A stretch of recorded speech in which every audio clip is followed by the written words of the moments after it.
Welcome back on this Tuesday. It is decision day for Democrats in Pennsylvania. The Senate primary is down to the wire with two-term Representative Joe Sestak inching ahead in the polls of veteran Congressman Arlen Specter, who's a U.S. Senator, in the polls. So has the anti-incumbent mood swept Pennsylvania? Joining us right now from Pennsylvania is Senate candidate Joe Sestak. Good morning to you, Joe.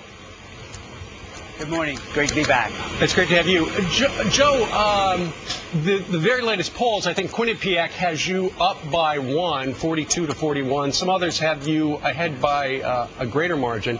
What do your campaign internals show right now?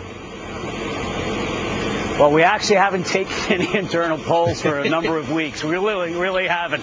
We put every dime into making sure we are on the air and getting around. You know, we're a pretty grassroots campaign, but this I do know.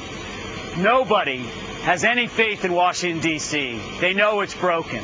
And nobody feels as though you're going to fix it. You're going to send a career politician back down there who helped to run this nation aground by supporting George Bush. So at the end of the day, it's been my duty to go out and say, look, I'm not going to run for my congressional job, and I'm standing in my congressional district right now simultaneously to prove it isn't about Arlen Specter or me, it's about your job, and I want to be your public servant, not your politician. I think that's what this campaign's about. Okay, Joe, so if people across the country, and particularly there in Pennsylvania, say, you know, we don't have any people in Washington, does that mean that do you see an anti-incumbent fever sweeping the nation?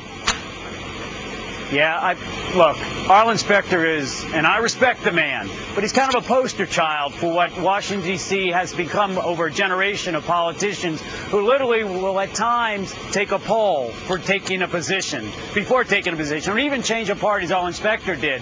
And that type of political career politician, that type of incumbent is what they're really upset about. Massachusetts said it best. Pox on both your houses in Washington, D.C. We voted for a change, not just in policy, but politics.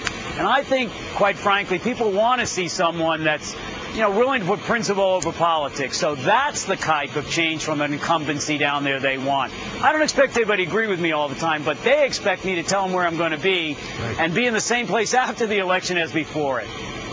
I'm sure you saw that CBS report. Bob Schieffer was talking, and he said that his sources at the White House said that the White House expecting Specter to lose.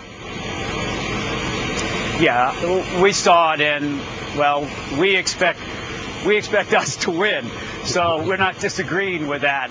But, look, at the end of the day, I want to go down to Washington, D.C., and I honestly want to be President Obama's strong ally, but I'm obviously not a yes man. The Democratic establishment, I think, started getting off the track when it made a deal for that 60th vote with Arlen Specter. Instead of being down there and shaping policy in a shared compromise, principle compromise type of way, trying to work with the other party if we can.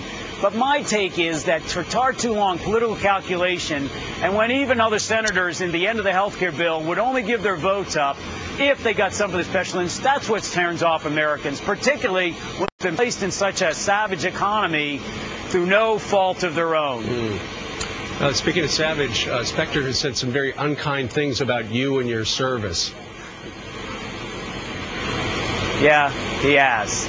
And I think that type of tired, old politics is literally what people are tired of. It said more about Arlen Specter than it said about me.